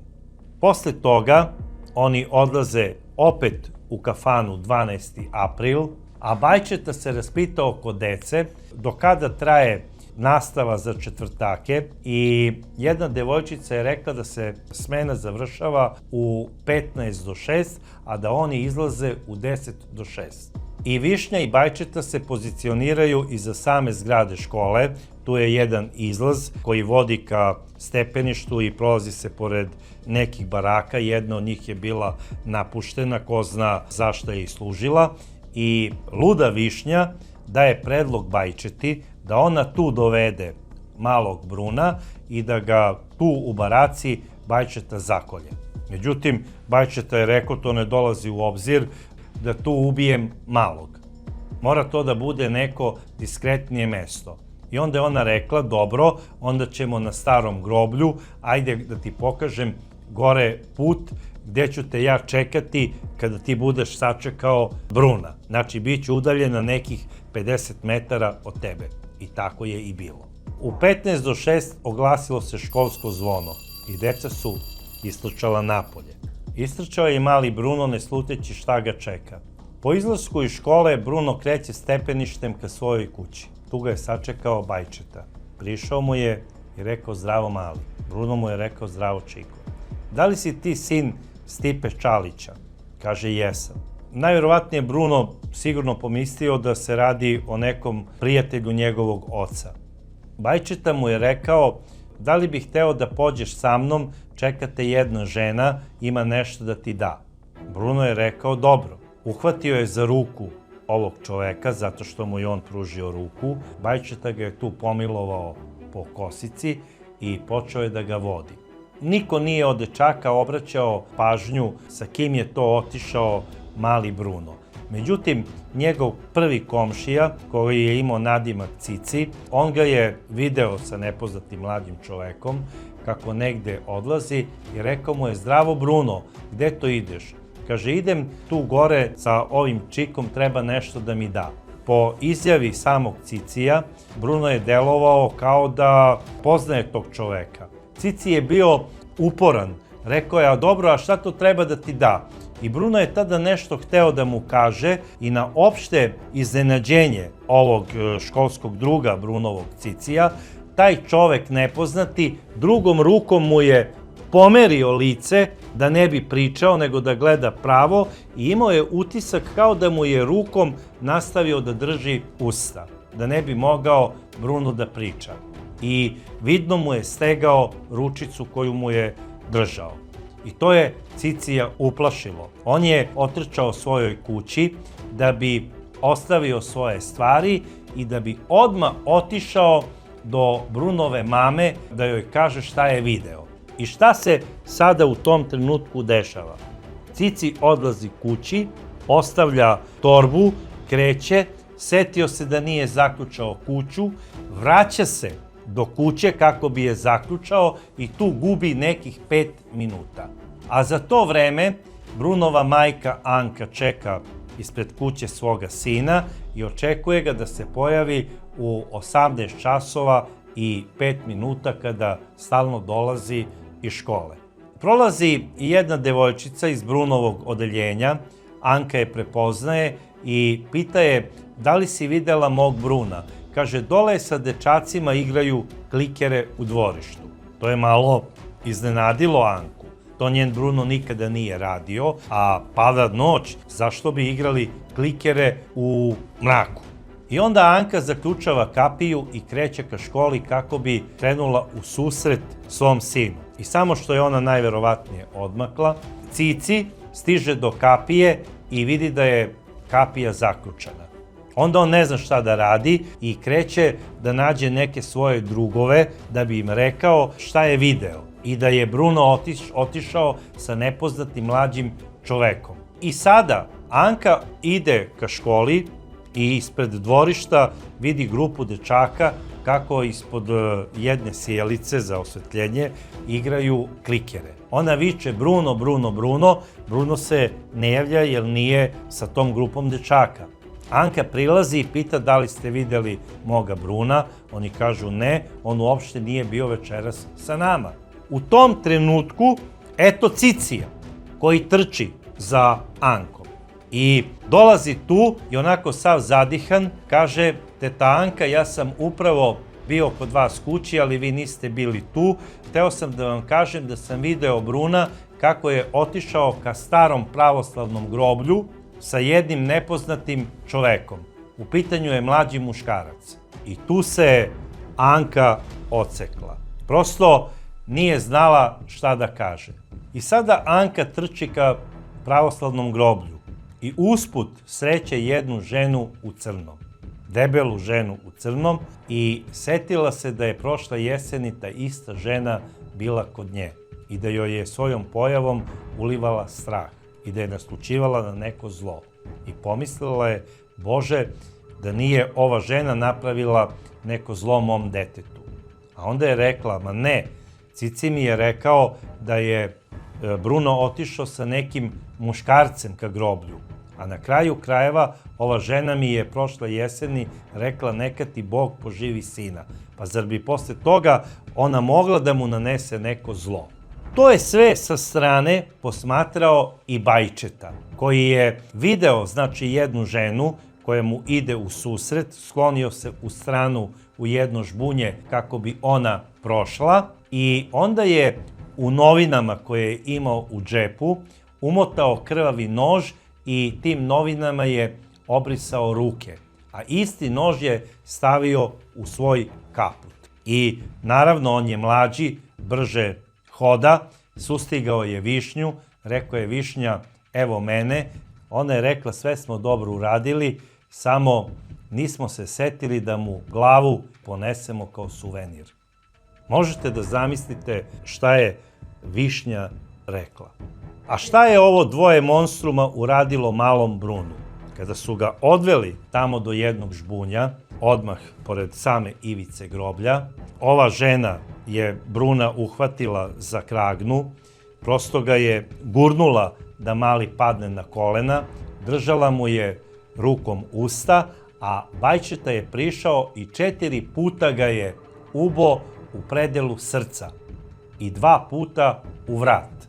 Kada je bio siguran da je mali mrtav, on je rekao: Višnja, mali je mrtav, bežimo. Dečaka su bacili u žbunje, a Bajčeta je uzeo njegovu đačku torbu i ovako je bacio nekih 10 metara u stranu. Ljudi koji su krenuli u potragu za Brunom, prvo su naišli upravo na onu đačku torbu koju je Bajčeta bacio. I to ni manje ni više nego torbu je pronašao Cici.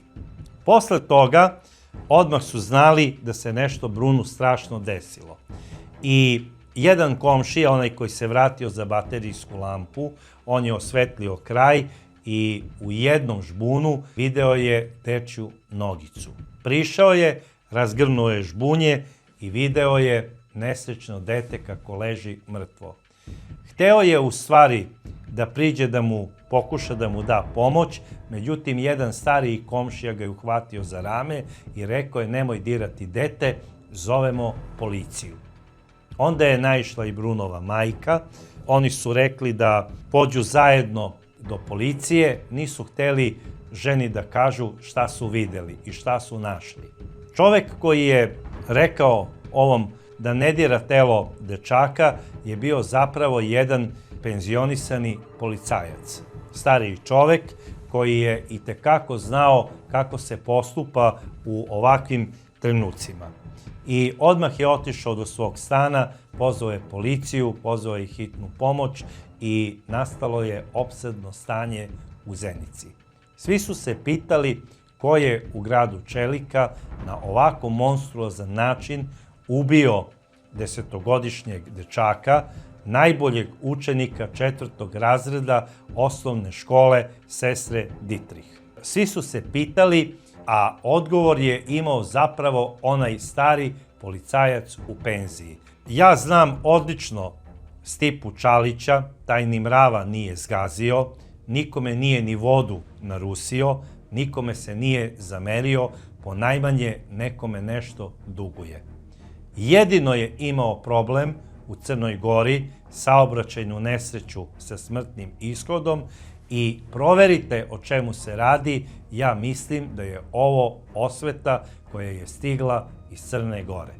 Jer ja sam poreklom upravo iz tih krajeva, zapravo iz Sandžaka, i dobro znam pravila kada se nekome duguje krv ili kada neko misli da mu neko duguje krv.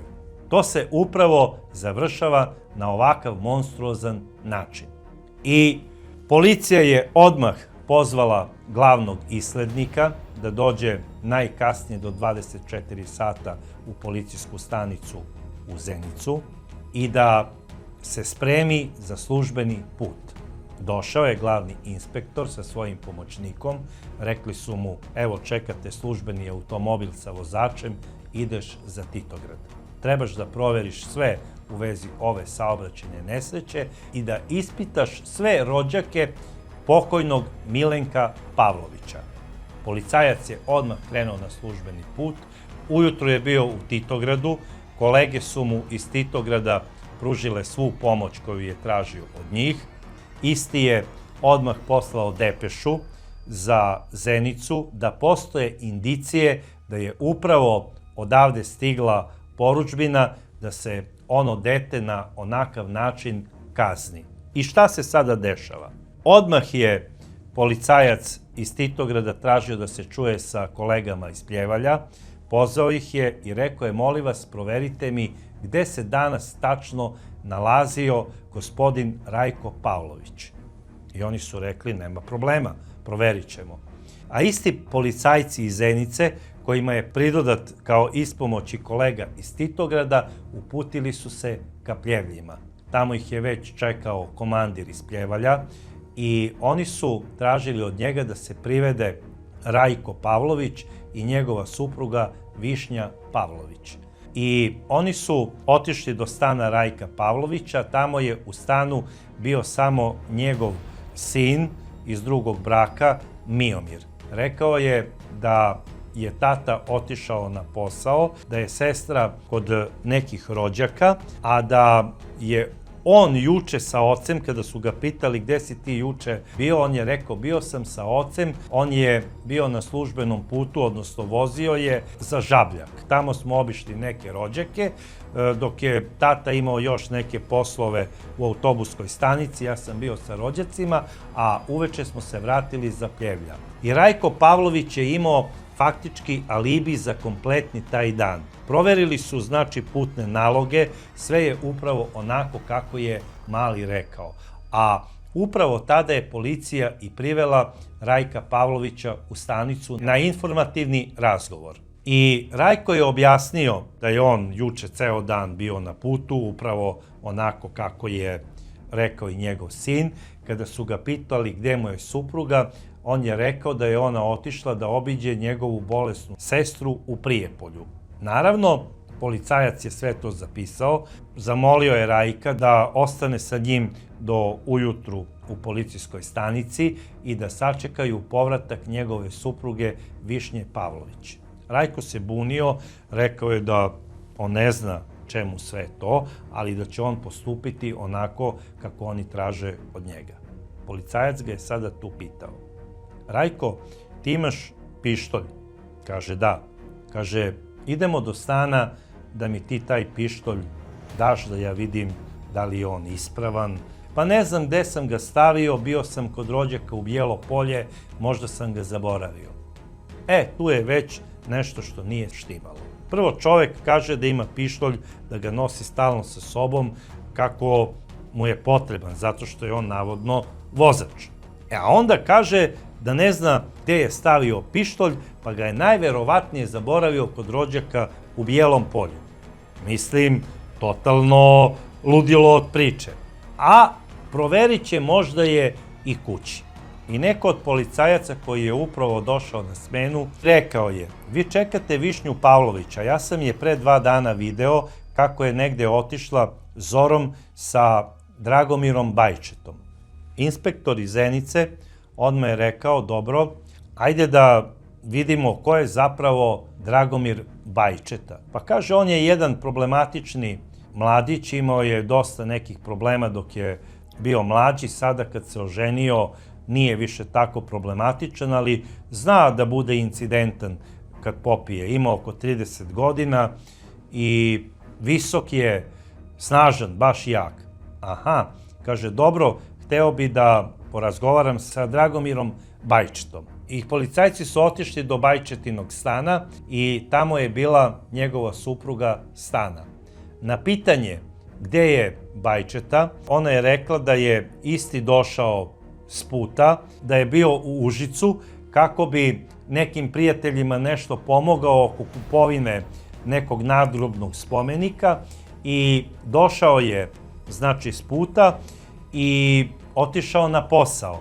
Nalazi se u svojoj firmi za popravku puteva. Policajac je naložio da gospođa sa ličnim dokumentima pođe s njim do policijske stanice. Seli su tamo, počeli su ponovo razgovor, da li je muž bio odsutan, da li je bio sa nekom ženom, i ona je rekla: pa da, sve vreme vam pričam, otišao je sa Višnjom Pavlović za Užice, kako bi tamo kupili spomenik za njihovog pokojnog sina Milenka. Tu se sada ne uklapaju priče. Da li je Višnja otišla da obiđe svoju rođaku u Prijepolju ili je otišla za Užice.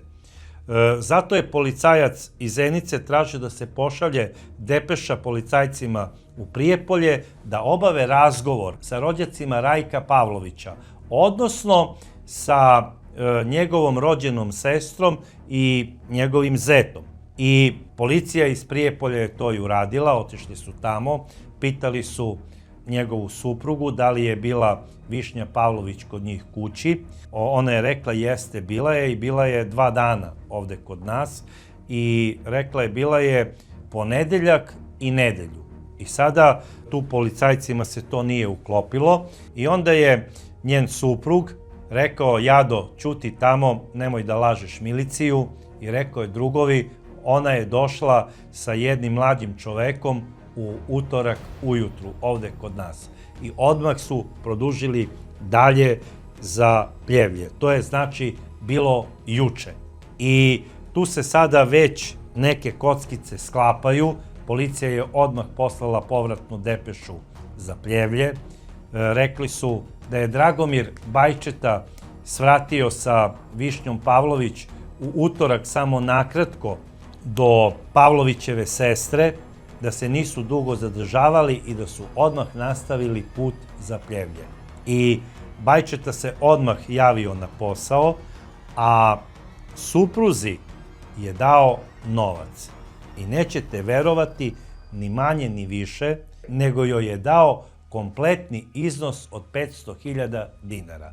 S tim što joj je naredio da 50.000 dinara priloži na svoj račun u banku, a da 450.000 dinara sakrije negde u stanu. I rekao je da je kompletni iznos dobio od Rajka Pavlovića.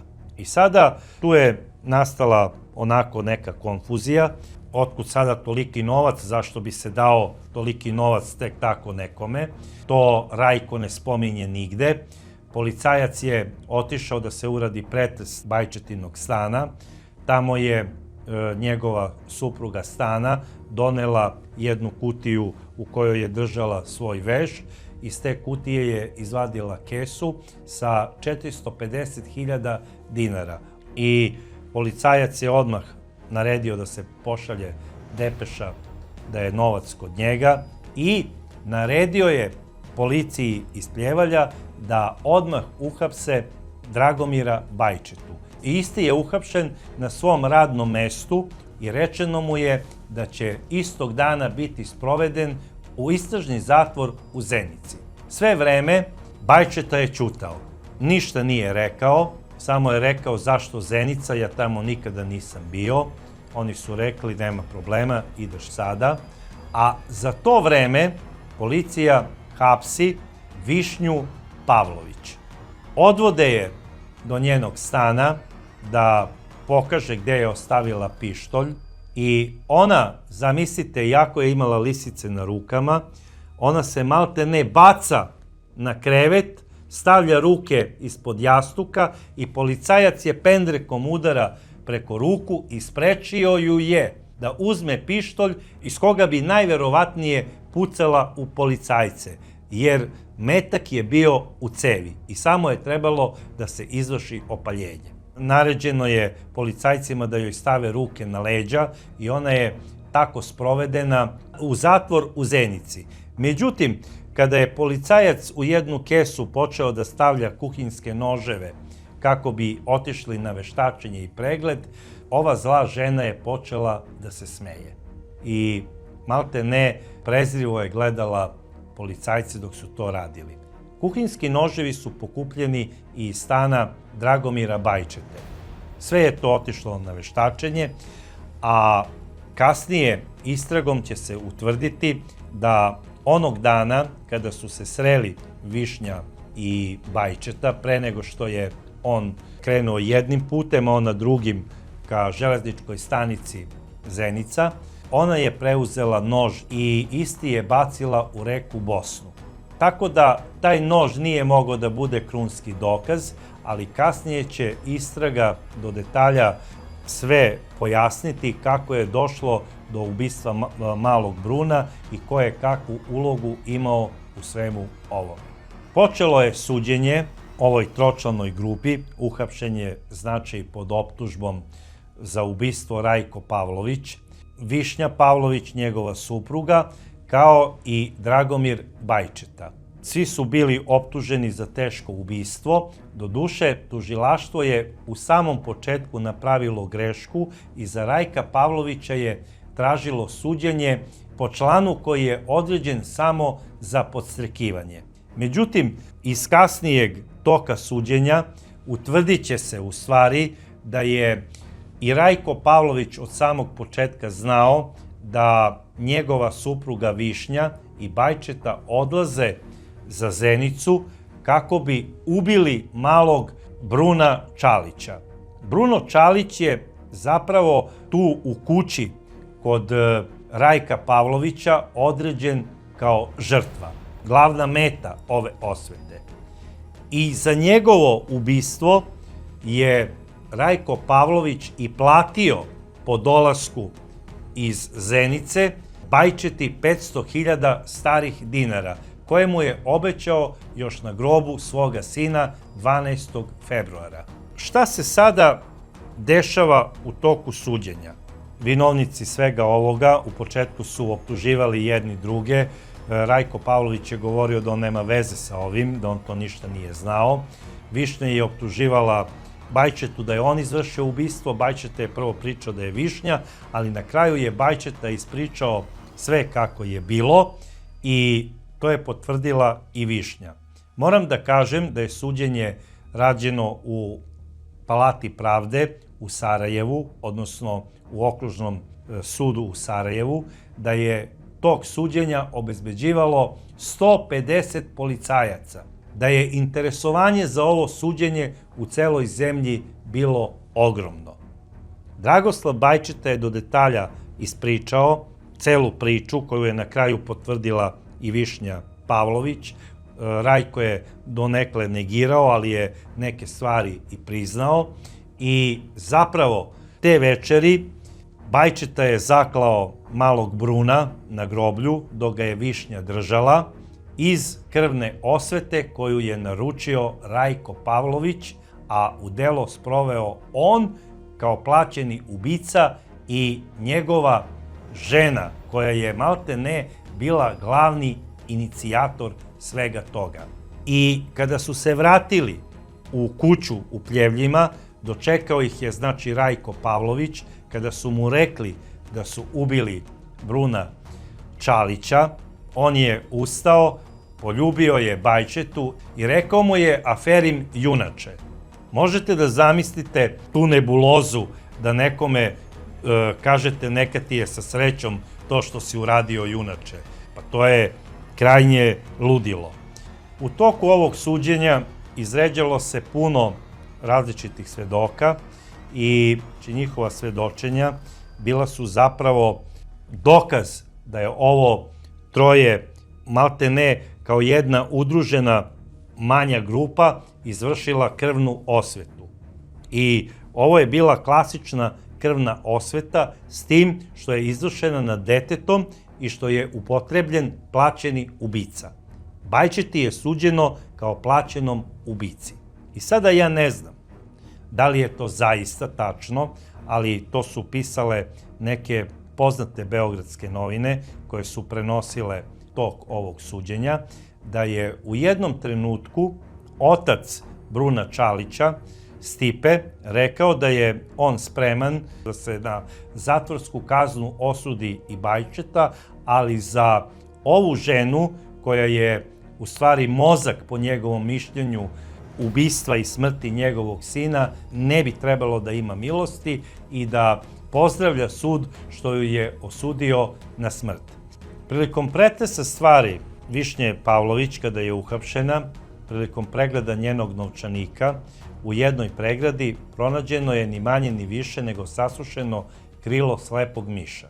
Sada, ja sam se raspitao kod nekih mojih prijatelja koji poznaju te žene koje se bave raznim magijama, tamo po istočnoj Srbiji, šta bi to otprilike trebalo da znači.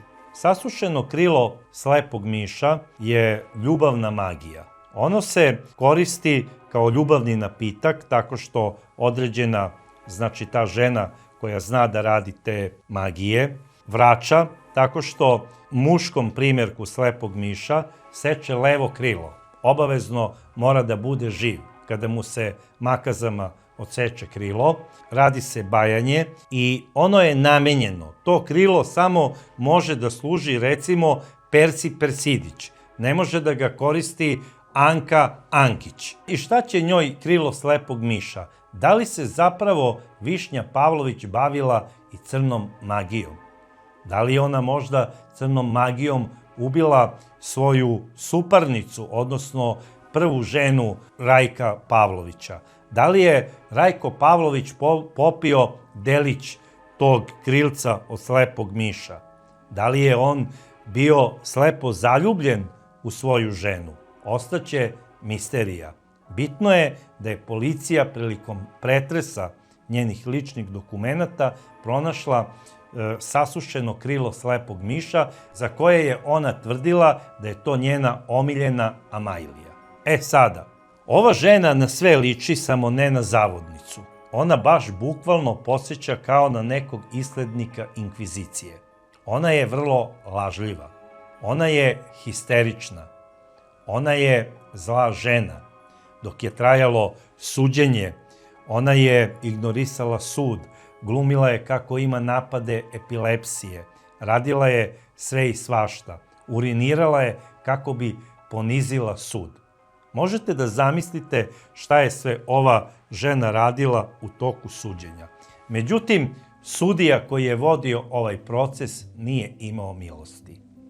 On je za svo troje koji su učestvovali u ovom suđenju, a lično po naređenju iz vrha, malte ne po hitnom postupku, doneo presude i one su glasile smrt streljanjem. Kasnije, u toku žalbenog postupka, uključili su se i neki moćni advokati iz Beograda, ali samo u svojstvu da brane Rajka Pavlovića i uspeli su da njegovu kaznu preinače sa smrtne na 20 godina, zato što je Rajko Pavlović i bio optužen od strane tužilaštva za podstrekivanje, a ne i za izvršenje ovog krivičnog dela. Posle godinu dana, od kada je počeo ovaj proces, dvoje koji su osuđeni na smrtne kazne, streljani su u okolini Sarajeva, tačnije u Trebevičkoj šumi, i tamo su zakopani na takozvana pasja groblja, ona koja nisu obeležena. Kako se, ne daj Bože, ne bi stvarao kult ličnosti o zločincima, jer ima i takvih bolesnih umova koji obožavaju zločince. Rajko Pavlović je izdržao zatvorsku kaznu koja je iznosila 20 godina. On je izašao 1992. godine i na njegovu nesreću imao je opet porodičnu tragediju i sahranio je i drugog sina koji je takođe poginuo u saobraćajnoj nesreći 90. godina. Ovaj događaj je zaista nešto strašno što se desilo u gradu Čelika. Mnoge stvari su oko ovog događaja pričane i prenosilo se u štampi sa dosta emocija, što je i s razlogom. Čak u jednom trenutku kada je Rajko Pavlović, kada mu je smrtna kazna preinačena u 20 godina, veliki broj ljudi iz Zenice je pisao preteća pisma kako će doći u Beograd i ubiti neke poznate advokate koji su branili Rajka Pavlovića, kao navodni čin produžene krvne osvete, da mogu i oni da se svete. Stipe Čalić i Anka Čalić, oni su prihvatili svoju sudbinu kakva jeste. Anka se posvetila humanitarnom radu, pevala je u crkvenom horu i radila je za Crveni krst. I molila se za pokoj duše svoga sina, za koga je bila ubeđena da se njegova duša nalazi u raju. A ubeđen sam i ja da je upravo u raju. Što se tiče Stipe Čalića, on je uvek bio umeren kada je davao neku izjavu u vezi ovog događaja i on je 1991. godine i preminuo u svojoj kući u Zenici. A 2020. godine preminula je i njegova supruga, znači majka Bruna Čalića, Anka Čalić. Ova priča je zaista jedna potresna i prosto neverovatna sudbina jednog deteta i primer jednog čina koji treba da bude iskorenjen sa ovih prostora. Ovo je klasičan primer krvne osvete koja je sprovedena nad nedužnim detetom i to uz pomoć plaćenog ubice. Moje lično mišljenje da je glavni organizator, podstrekač i izvršilac ovog zločina, bez obzira što u njenoj ruci nije bio nož, nego u rukama plaćenog ubice, zapravo Višnja Pavlović. I ona je kao jedna vrlo škrta osoba bila spremna da plati toliki novac za to vreme da bi se ubilo jedno nevino dete. Zašto je ona uopšte bila prisutna tamo u izvršenju krivičnog dela? Ako je već poslala plaćenog ubicu, pokazala mu je žrtvu, zašto nije rekla posle 10 dana se vrati i izvrši ovo krivično delo? Zašto je moralo da se uradi tog dana i da ona bude tu? Ona je želela da uživa u smrti i u mukama tog deteta. Htela je sve to da gleda. Nije htela da propusti ništa. Htela je da uživa u tome. Možete da zamislite kakva je to osoba i kako je ta osoba uopšte mogla da rodi dete, da ga doji, da ga zove sine. Zapravo Višnja Pavlović je, po mom mišljenju, od njene najranije mladosti trebalo da bude smeštena u neku instituciju zatvorenog tipa, lečenja, i da bude stalno pod nadzorom lekara, da bude stalno pod nekom komisijom, malte ne pod staklenim zvonom, da se na njoj i na njenom ponašanju pišu doktorati raznih neuropsihijatara, psihologa i ne znam već kojih naučnika. Jer ovo što je ona uradila ne postoji ni u najgorim horor filmovima. Ovo je moje mišljenje, ali voleo bih da čujem i vaše mišljenje u komentarima kao i do sad. I voleo bih da mi kažete po vašem mišljenju ko je zapravo glavni podstrekač cele ove priče. Da li Višnja Pavlović ili njen suprug Rajko? Jer neki su mišljenja da je zapravo on mozak cele ove priče. A mi se vidimo u sledećoj epizodi Zločina i senke.